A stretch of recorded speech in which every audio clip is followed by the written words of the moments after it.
amalan apa yang bisa saya lakukan buat diri sendiri dan orang tua yang telah meninggal agar diringankan atau dijauh dari azab kubur? Apakah azab kubur itu kekal buat kaum muslimin? Sebenarnya bukan hanya meringankan, bisa dihilangkan azab kubur itu. Kalau seseorang anak misalnya sering beristighfar kepada Allah untuk orang tuanya, dia sering beristighfar, ya Allah ampunilah kedua orang tuaku, seperti doa yang masyhur Allah ajarkan, Rabbi ghafirli wali walidayya. Doa ini pada saat mereka hidup atau mereka meninggal. Bukan mustahil karena seringnya orang mendoakan, maka dosa-dosanya diampuni oleh Allah. Dan kalau dosanya sudah bersih karena istighfar anaknya, maka bisa saja dia selamat dari azab kubur, nggak diazab lagi, gitu kan. Kalau dia hanya sekedar mendoakan beberapa kali dan memang kadar dosanya belum bersih, maka azab kubur akan datang, tapi pasti memang meringankan. Cuman saya bahasakan bisa saja hilang, bisa saja hilang. Kalau penanya ini yang maksudkan adalah apa yang saya harus kerjakan selama saya hidup, perbanyak amal soleh, semua amal soleh. Jangan tinggalkan peluang apapun dalam mengerjakan kegiatan atau perbuatan amal soleh apapun, sekecil apapun, apa saja, senyum dengan muslim, bersedekah dengan 1.000 rupiah, apa saja yang kebetulan Allah sedang mudahkan di depan mata kita, jangan disia-siakan, kerjakan semuanya. Sebagaimana sabda Nabi SAW, la tahkiranna minal ma'rufi syai'a, jangan pelit-pelit dengan perbuatan amal soleh. Kita temui ada satu orang yang lagi sedih, senangkan dia, tanya ada masalah apa, hibur, berikan nasihat. Ada orang yang sedang salah, luruskan dengan nasihat. Ada orang sedang butuh, kita bantu. Ada orang sedang sakit, dijenguk. Ada orang yang sedang terzalimi, kita tolong, gitu kan. Seperti itu. Jadi memang apa saja amal soleh. Ada orang yang sedang minta-minta, kita berikan. Jadi memang kita melakukan amal-amal soleh dan tidak ya memilih-milih amal soleh tersebut. Kita tidak pernah mengetahui kadar pahala yang telah Allah janjikan. Lakukan saja. Ada satu wanita namanya Zubaidah. Zubaidah ini istrinya Harun al-Rashid. Kalau teman-teman pernah dengar ada satu khalifah Abbasi, ya, dinasti Abbasiyah namanya Harun Rashid. Orangnya sangat terkenal dengan wibawahnya, dengan kekuatan militernya. Waktu itu Islam sangat berjaya gitu. Istrinya namanya Zubaidah, terkenal sekali. Zubaidah ini suka bersedekah. Sampai sekarang kalau Bapak Ibu sekalian lagi melewatin antara Arafah ke Muzdalifah, itu ada seperti benteng, bangunan lama gitu, cukup panjang berapa kilometer, itu dibangun oleh Zubaidah untuk memberikan minum jemaah haji karena sukanya beramal saleh gitu.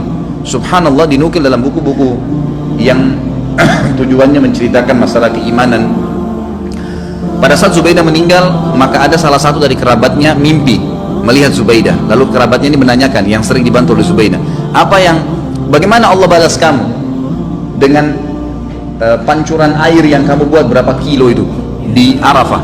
Kata dia, tidak ada satupun yang saya dapatkan pahala karena saya melakukannya riya untuk manusia. Lalu bagaimana keadaanmu? Kata kerabatnya, dia bilang, Allah telah mengampuni saya dengan sholat malam, 2 rakaat sholat malam yang saya rutin jaga setiap malam. Justru karena itu Allah ampuni.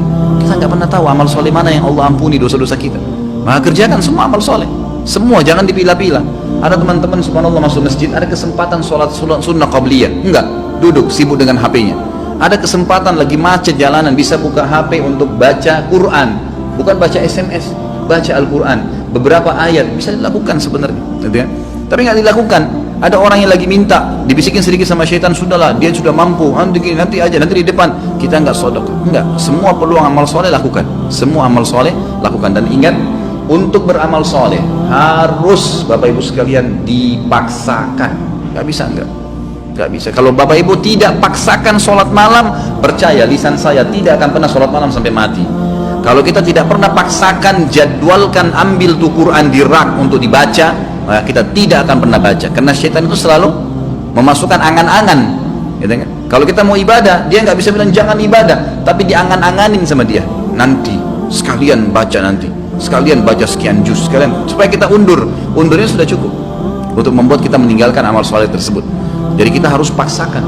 Allah mengatakan dalam Al-Quran, a'udzubillahi minasyaitonirrajim, walladzina jahadu fina lanahdiyannahum subulana. Orang-orang yang memaksakan diri untuk menempuh jalan-jalan kami, maksudnya perintah-perintah kami, mengerjakan kewajiban yang sunnah, semua dijadwalin sama dia, dipaksakan diri, kami akan pandu dia menuju ke jalan-jalan kami. Kalau kita nggak paksain, nggak bakal bisa. Paksain, jadwalin, ya, ajak keluarga, ajak istri, ajak anak, harus lah, bisa nggak? Selama hidup saya tidak rincikan, semua kesempatan amal soleh lakukan, yang wajib dan yang sunnah, ya, yang wajib dan yang sunnah. Kalau kerabat kita yang sudah meninggal, ada beberapa amal soleh yang bisa kita sampaikan untuk mereka. Yang pertama itu adalah memperbanyak istighfar, bertaubat, ya, mengatakan ya Allah ampunilah, ya Allah rahmatilah. Sebagaimana kita tahu doa pada saat kita sholat jenazah, kita mendoakan itu, Allahumma ighfir lahu warhamhu, ya Allah ampuni dia, ya Allah rahmati dia. Tadi doa Rabbi ghfirli wali walidayya untuk orang tua, itu juga termasuk minta agar diampuni. Allahumma ighfir lil muslimina wal muslimat, itu untuk orang hidup dan mati kita bisa doakan istighfar. Ini sangat besar manfaatnya. Ada juga dalam hadis Bukhari dijelaskan akan datang nanti seseorang pada hari kiamat dikasih pahala bergunung-gunung. Jadi ternyata orang ini amal solehnya sudah banyak dan dia selamat dari azab kubur karena amal solehnya banyak, dosanya bisa dikatakan tidak ada atau sedikit sekali. Di hari kiamat dikasih pahala bergunung-gunung. Lalu dia berkata kepada para malaikat, dari mana? Saya tidak pernah kerjakan amal-amal ini. Dari mana? Setahu saya nggak ada karena semua amalnya sudah diperlihatkan. Dia bilang ini istighfar anakmu untukmu. Karena pada saat istighfar, ya Allah ampunilah kedua orang tua atau kita mengatakan Rabbi ghfirli wali walidayya, ternyata dosa mereka memang sudah bersih, udah nggak ada lagi, maka tetap itu dijadikan sebagai pahala karena tidak ada pembersihan dosa, maka jadi pahala buat mereka. Kemudian ilmu yang bermanfaat yang dia miliki, yang pernah diajarkan kepada kita, makanya saya sarankan orang tua agar selalu tiap hari berbicara dengan anak-anak, titipkan selalu pesan-pesan agama kepada mereka, masalah sholat, masalah apa saja, maka mungkin mereka akan jadikan sebagai prinsip hidup. Itu ilmu yang bermanfaat. Karena tidak semua orang bisa jadi penulis. Kalau antum bisa jadi penulis itu sangat bagus, menulis banyak karya tulis kemudian dibaca oleh orang-orang, itu sangat luar biasa. Seperti Syekh Abu Bakar Jazair sekarang, bukunya yang kita bedah ini, beliau sudah meninggal rahimahullah dan kita bisa belajarin ilmunya gitu kan. Tapi kalau tidak, maka apa saja, termasuk ulama mengatakan kalau seorang ibu mengajarkan anaknya cara masak dan dia praktekin dalam hidupnya, itu ilmu yang bermanfaat. Seorang ayah mengajar anaknya untuk ke masjid, laki-laki misalnya mengajar anak-anak untuk mewajibkan mereka untuk pakai jilbab, lalu jadi prinsip hidup mereka, itu semua ilmu yang bermanfaat. Itu semua ilmu yang bermanfaat. Kemudian sedekah jariyah yang ketiga, sedekah yang berjalan terus, ya, program-program perbaiki masjid, ya, rumah anak yatim. Dan ada di sini yang saya ingin ditiberatkan, yang banyak dilupakan oleh kaum muslimin, ya. Kita masih jarang sekali berpikir untuk membiayai para dai-dai dan ulama-ulama kita. Ada tulisan buku yang insya Allah juga sudah saya tulis, ya, insya Allah saya terus akan penuhi poin-poinnya. Saya judulnya itu wahai muslim muliakanlah ulama. Kita kadang-kadang berpikir atau belum berpikir, ya, kalau bertemu antara seorang alim ulama memang dia sangat luar biasa ilmunya. Bertemu antara dia, kata ulama, ini pendapat para ulama, seorang alim bertemu dengan seorang fakir miskin, tapi si alim juga ini kehidupannya pas-pasan, yang mana didahulukan? Kata para ulama, si alim yang didahulukan dari si fakir miskin. Karena dia juga dalam keadaan miskin. Kenapa? Karena satu orang alim itu bisa memberikan manfaat kepada jutaan umat dibandingkan dengan orang fakir miskin yang tidak punya ilmu. Sampai pada tingkat itu. Kalau di Saudi ada sponsor dai, ada pembiayaan para ulama. Tidak ada ulama itu yang sengsara. Kalau di Timur Tengah, mereka disiapkan segala-galanya oleh kerajaan atau oleh kaum muslimin yang membiayai mereka. Ini juga hal yang mendasar. Itu bisa menjadi sedekah jariyah karena pada saat dia ternyata melakukan, ya, taklim, dia bisa nulis buku, ya, dari sumbangan harta yang kita kasih, maka itu kita akan punya andil. Masjid dibangun, rumah anak yatim, memperbaiki janda-janda, rumah-rumah janda, kemudian membantu kaum muslimin kayak sekarang yang lagi, ya, tersiksa, ditampung mereka, kita sumbang. Itu semua hal-hal mendasar yang bisa menjadi berbanyak, ya, amal kita nanti pada saat meninggal. Kemudian haji dan umrah ini juga dibolehkan bagi orang yang hidup menghajikan dan mengumrahkan orang yang sudah meninggal atau orang yang sudah tidak mampu. Hadis Bukhari menjelaskan masalah itu. Seseorang datang kepada Nabi SAW berkata, ya Rasulullah, sungguh ya Rasulullah, orang tua saya, ayah saya sudah tidak mampu mengadakan perjalanan haji, umrah, bahkan musafir, tapi masih hidup, sudah tua sekali nggak mampu. Apakah boleh saya haji dan umrah untuknya? Kata Nabi SAW, umrah dan hajilah untuknya. Berarti orang tidak mampu boleh.